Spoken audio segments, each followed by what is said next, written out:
Assalamualaikum warahmatullahi wabarakatuh. Alhamdulillahirabbil alamin. Assalatu wassalamu ala asrofil anbiya'i wal mursalin wa ala alihi washabihi ajmain. Asyhadu an la ilaha illallah wahdahu la syarikalah wa asyhadu anna muhammadan abduhu wa rasuluh. La nabiyya ba'da, amma ba'd. Puji dan syukur atas kehadirat Allah Subhanahu wa taala yang telah melimpahkan rahmat dan kurnia-Nya kepada kita semua sehingga kita masih merasakan nikmat hidup pada sekarang hari ini. Salawat berikan salam, tak lupa kita selalu doakan kepada baginda kita, pimpinan kita yakninya Nabi Muhammad SAW dengan lafaz doa Allahumma sholli ala sayyidina Muhammad wa ala ali sayyidina Muhammad. Baiklah, saya tidak akan berpanjang mukadimah, langsung saja saya masuk ke pembahasan saya kali ini, yaitu model pembelajaran tentang karakteristik perkembangan anak usia dini.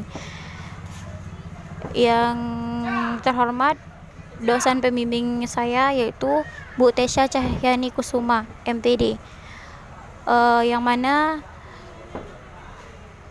mata kuliahnya yaitu tentang perkembangan belajar peserta didik. Baiklah, sebelum kita masuk ke materi selanjutnya yang akan membahas tentang karakteristik perkembangan anak usia dini, terlebih dahulu kita harus mengetahui apa yang dimaksud dengan karakteristik dan perkembangan. Karakteristik adalah sikap atau kepribadian yang dimiliki setiap seseorang, sedangkan perkembangan adalah proses atau tahapan bertambahnya kemampuan dari sejak lahir sampai berakhirnya usia seseorang. Poin yang kedua, pengelompokan usia dan karakteristik anak usia dini secara umum. Yang pertama, pada usia 0 sampai 1 tahun, anak usia dini dikategorikan masih pertumbuhan fisiknya itu berkembang pesat. Begitu pula kemampuan dan keterampilan dasar yang dipelajarinya. Contoh karakteristiknya, yang pertama, memiliki keterampilan motorik seperti berguling, merangkak, duduk, dan lain-lain. Yang kedua, kemampuan panca indera berupa melihat dan mengamati dan mendengar itu mulai terlihat jelas tapi masih samar-samar, dan begitu juga bentuk komunikasinya masih sebatas non-verbal maupun verbal terbatas. Yang kedua, pada usia anak 2-3 tahun, di usia ini anak sudah mulai mandiri. Contoh karakteristiknya, yang pertama, anak sangat aktif dan senang mengeksplorasi benda-benda yang ada di sekitarnya. Yang kedua, anak belajar mengembangkan emosi yang dirasakan pada faktor lingkungan, karena emosi lebih banyak ditemui pada lingkungan. Yang ketiga, pada usia 4-6 tahun, anak di usia ini sudah bisa masuk lembaga belajar, baik kelompok bermain atau taman kanak-kanak.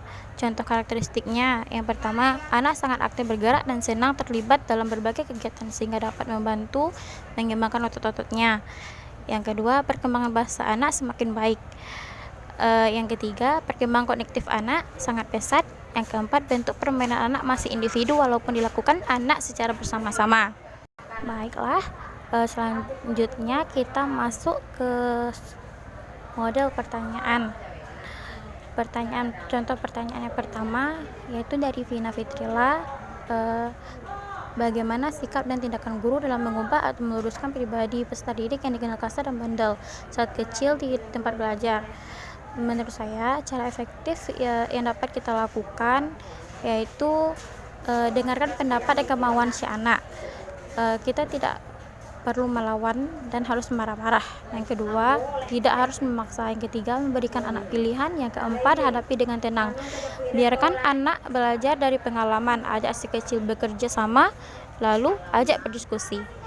Pertanyaan kedua yaitu dari Rahma Afrita.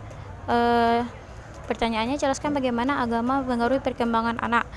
Menurut saya, agama memang memiliki pengaruh besar terhadap peningkatan penyesuaian psikologis dan kompetensi sosial anak-anak usia dini dan usia sekolah dasar. Selain itu, solidaritas agama turut mempengaruhi komunikasi antara orang tua dan anak, dan banyak cara untuk mencapai keterampilan sosial yang menyeluruh, tetapi agama satu-satunya cara untuk mendapatkan secara optimal.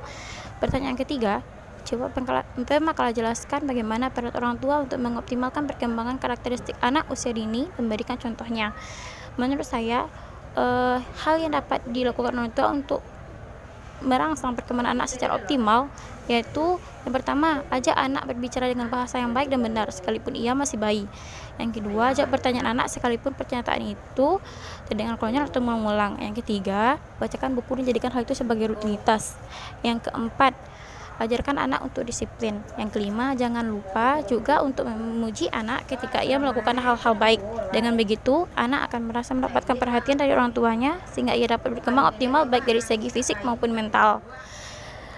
Pertanyaan yang keempat yaitu dari Dea Septia Zega. Pertanyaannya, karena anak pada usia dini senang sekali dalam bermain, apa saja keterampilan psikis yang diperlakukan dalam permainan anak usia dini tersebut? Menurut saya, permainan yang dimaksud bukan sebagai permainan semata. Dalam dunia PAUD, melakukan permainan harus bisa menstimulasi minat belajar anak. Banyak jenis permainan seperti permainan khusus mengembangkan keterampilan motorik kasar dan halus, perkembangan khusus mengembangkan bahasa anak, perkembangan khusus mengembangkan sosial emosional anak, dan sebagainya. Pertanyaan terakhir yaitu dari Celia Dharma Putri. Jelaskan apa upaya guru jika pada anak terdapat kegagalan perkembangan karakteristik dalam segi emosi, dan hal apa yang dapat memicu kegagalan tersebut. Menurut saya, kegagalan dalam hal emosi bisa dipicu dari yang pertama, memang sikap bawaan lahir. Yang kedua, faktor lingkungan. Bisa saja karena tertekan dengan sikap orang yang berada di sekitar lingkungannya, maupun berbagai hal atau kegiatan yang mempengaruhi mental seseorang anak. Baiklah, hanya itu yang dapat saya sampaikan. Mohon maaf kalau banyak kekurangan. Saya akhiri. Wabillahi taufiq wal hidayah. Assalamualaikum warahmatullahi wabarakatuh.